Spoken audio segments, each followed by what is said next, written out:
Good morning. This is Bill Hawkins. I'm with AARP, and we thank you for being with us today on Fraud Watch Friday.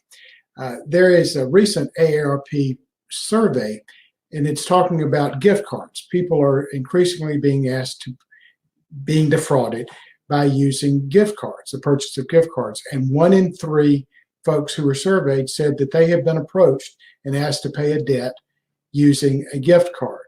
And of those who've been asked, 1 out of 10 has actually done it. So it's an increasing problem, and it's a way that fraudsters can take money from you and very easily give it to themselves. We're joined today first by Tony Garrett.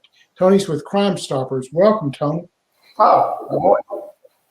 So tell us about the scam. Well, first of all, tell us about Crime Stoppers. Well, I'm the executive director of Central Alabama Crime Stoppers, and we are a nonprofit made to empower the citizen. So when you have a crime in your neighborhood and you cannot call 911 directly, you can call 215-STOP or our 800 number to report that crime and turn that person in. Now, what are the type of things that you are seeing in relation to this type of scam, about gift card scams? Well, we see it a lot. We get a lot of law enforcement investigators to give us cases so we can try to find out who these scam artists are. But we get a lot of people that have been victimized by these scam artists also. They will call the victim and they would tell them, or call the person that's being scammed and tell them that their son is in jail and needs gift cards. You can go purchase gift cards to pay his bond now. They'll call and say that you just won a lottery. They'll call and say you need to do this in order for us to put something in your house or purchase something. Whatever reason that they're doing it, they want the money right then and there. They want you to go ahead and do it that day, and they want you to go and purchase these credit cards or gift cards so they can so you can wire them, mail it to them. Okay, so we know that people are being asked to pay for gift cards. How can people protect themselves? What can they do to make sure that they don't fall prey to this fraud? So first of all, once they want something from you, they want you to leave your house and go buy gift cards or wire them money, you need to stop right then and there.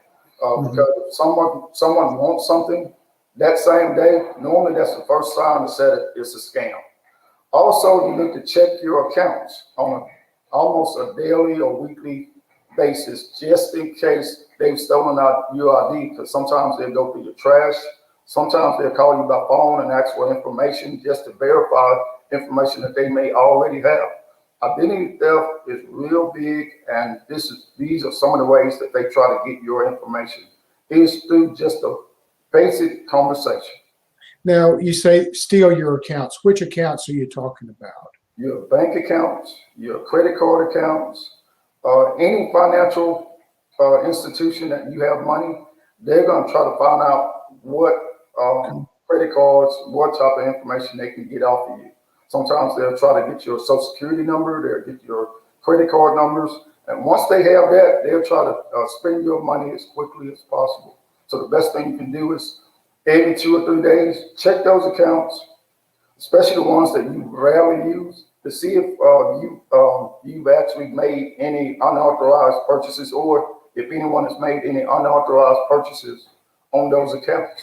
Once you find out that there are unauthorized purchases being made, go ahead and call the local police and call that financial institution just so they can put a stop to it and we can stop them in their tracks. Great. Okay, so we've got the number and the website for Crime Stoppers down here. We said that one of the most important things you can do is to be cautious and to check your accounts, be vigilant, and do that. But if someone feels that they have been defrauded, we said call your local law enforcement, call y'all. Is there anything else they can do? Every once in a while, check your credit history to see if anyone stole your ID. But most of all, make sure that you're checking your mail on a daily basis, especially if you have a mailbox that's on the street. When the mailman drives by, go ahead and go to the mailbox and get your mail out of the mailbox. Because we don't want anyone to steal your identity that way by getting your bank accounts or your credit card statements, any type of financial statement. We don't want them to get, so we want you to go to your mailbox and get those things out as quickly as possible. So, Tony, would I be safe to say if someone asks you to pay a debt with a gift card, it's a scam?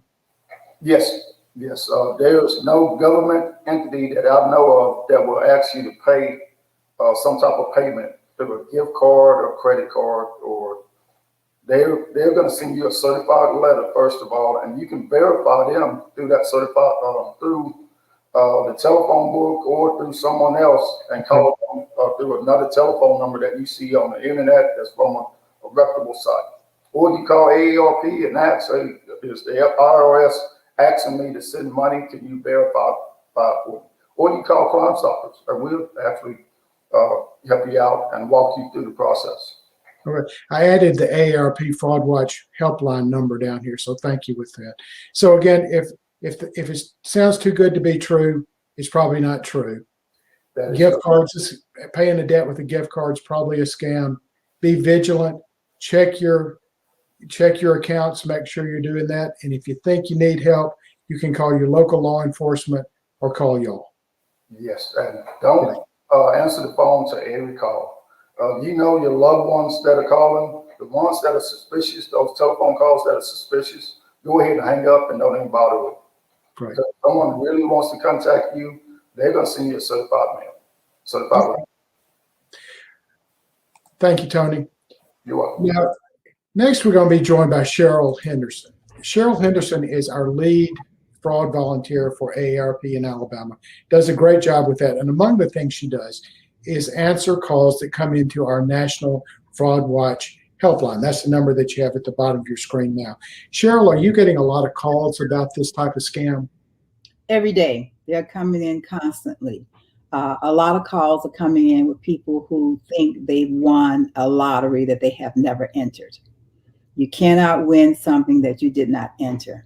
And also, a lot of these lotteries are called foreign lotteries. There's no such thing as a foreign lottery, but they want you to pay a fee with the gift card to pay taxes. You don't pay taxes on something that you win. The money will come out of your winnings if there are taxes to be paid. Mm-hmm. So you have to be very careful with that. The other would be celebrities. Case in point, Drake. Someone has gone online or gone on the internet, and they have created a profile for Drake that's not an official profile. They have created a fake driver's license, and people are sending money and gift cards, or they're sending Bitcoins, or they're doing wire transfers because they think that they are talking to this multi-millionaire that they need to send money to. Why would they need to send money? Why does Drake need their money? Exactly. It just doesn't make sense, but that's okay. People get into your head, they get into your heart. You want this idea that you are helping somebody out who's famous. It doesn't matter. They appeal to you any way they can in order to get what they want from you. Then there's the pet scam. You go online to try and buy a pet. You send this money, and oftentimes it's more than $1,000. It's $1,200 and up that you are sending these gift cards to buy this pet, and nothing happens. You send the money, no pet shows up, and there's no way of tracing it. And then sometimes you get a call from the Geek Squad. You haven't had a problem with your computer, but the Geek Squad calls you.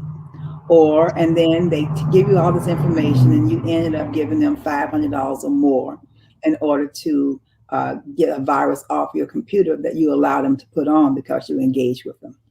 Okay. There's the eBay. People are buying cars on eBay, several $1,000s. And they think they're going to get this car, and sometimes it's a fake eBay site that they go to. You can look at it. Sometimes the writing is different. It's not a .com. It may be a .co or a .cam, but there's some little things in there that look a little odd to you. And when your voice tells you that there's a problem, you should listen, because usually it is a problem. Oil rigs. There's a person stuck on an oil rig who needs money, can't get home. So they're sending money that way. You've got the sweetheart scam that can come in a lot of different ways. It could be the person on the oil rig. It could be somebody who's out of town, who's having a crisis and needs money in order to go to the hospital, all kinds of things. Now we're getting, with the government and the stimulus checks, and also the government providing money for different businesses. You have people who are commandeering your contact list, and it may be an aunt or an uncle or a cousin who will say, wow, I went to this site and I got $25,000 loan in order to $25 grant in order to start a business. And all I had to pay was X amount. Well, people are looking at the email that they think a relative or a trusted friend sent them, and they are going into the site, sending the money without even calling the relative or the friends. That things like that, all kinds of ways. The con is the same. They want the money. They want it now. They want it quick. The title of the con is just different, but it's all the same. And if you hear that voice or you get that feeling that something is not right, it's not right, you have to realize that we give them the information to help them defraud us. So the best is don't engage and don't give out sensitive information, and keep your money in your pocket. All right. Well, Cheryl and Tony have given us some really important information and some things we can do. You need to be vigilant. If they ask you to pay with a gift card, it's probably a scam, and just protect yourself. So we thank you for joining us today. We're going to end with a short video that talks about many of the great programs that we offer here at AARP. We have a number of offerings that will be online. So please take a look at this and please take advantage of them. We'll see you in 2 weeks from today, and we'll be back for our next Fraud Watch Friday. And thank you for being with us today.